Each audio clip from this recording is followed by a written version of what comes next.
ছুটির দিন শুক্রবার পর্যটকে মুখর হয়ে উঠেছে কক্সবাজার সমুদ্র সৈকত। আনন্দে মেতেছেন সমুদ্রে গায়ে ভাসিয়ে। এ নিয়ে আরো জানাচ্ছেন সহকর্মী সৌরভ দেব। আছি কক্সবাজার সমুদ্র সৈকতের সুগন্ধা পয়েন্টে। আজ সাপ্তাহিক ছুটির দিন, আর ছুটির দিন মানেই কক্সবাজারে একদম পর্যটকের টয়টুম্বর। তার উপরে পর্যটন মৌসুম চলছে এবং বছরের শুরুর সময় এখনো পর্যন্ত স্কুল কলেজ গুলো ঠিকমতো শুরু হয়নি, যার কারণে বছরের এই সময়টাতে আসলে কক্সবাজারে পর্যটকে একদম মুখর থাকে।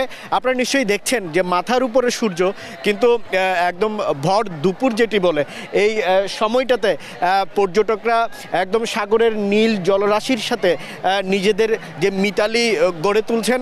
এবং এই যে কক্সবাজার সমুদ্র সৈকতের বিশেষ করে এই সময়টাতে আসলে পর্যটকরা সবচেয়ে বেশি সমুদ্র স্নানে ব্যস্ত থাকছেন। এবং ব্যবসায়ীরা যেটি বলছেন, বিগত বছরগুলোতে এই পর্যটন কেন্দ্রে করোনার পরবর্তীতে বিভিন্ন রাজনৈতিক অস্থিরতায় ব্যবসা কিছুটা ক্ষতিগ্রস্ত হয়েছিল। কক্সবাজারে পর্যটন ব্যবসায়ীদেরকে নিয়ে পর্যটকদের যে অভিযোগ, হোটেল মোটেলগুলোতে অতিরিক্ত দাম রাখা এবং রেস্তোরাঁগুলোতে অতিরিক্ত খাবারের দাম, আসলে এইসব বিষয় নিয়ে প্রশাসন যেটি করছে, নিয়মিত তাদের যে ভ্রাম্যমাণ আদালত সেটি তারা পরিচালনা করছে বলে আমাদেরকে জানাচ্ছে। এবং সেই সাথে কক্সবাজার সমুদ্র সৈকত সহ অন্যান্য যে পর্যটন কেন্দ্রগুলো রয়েছে, সেই পর্যটন কেন্দ্রগুলোতেও যেন নির্বিঘ্নে পর্যটকরা সময় কাটাতে পারেন, সেই কারণে স্থানীয় পুলিশ প্রশাসনের পাশাপাশি ট্যুরিস্ট পুলিশও বিশেষ নিরাপত্তা ব্যবস্থা জোরদার করেছে। সেই সাথে কক্সবাজার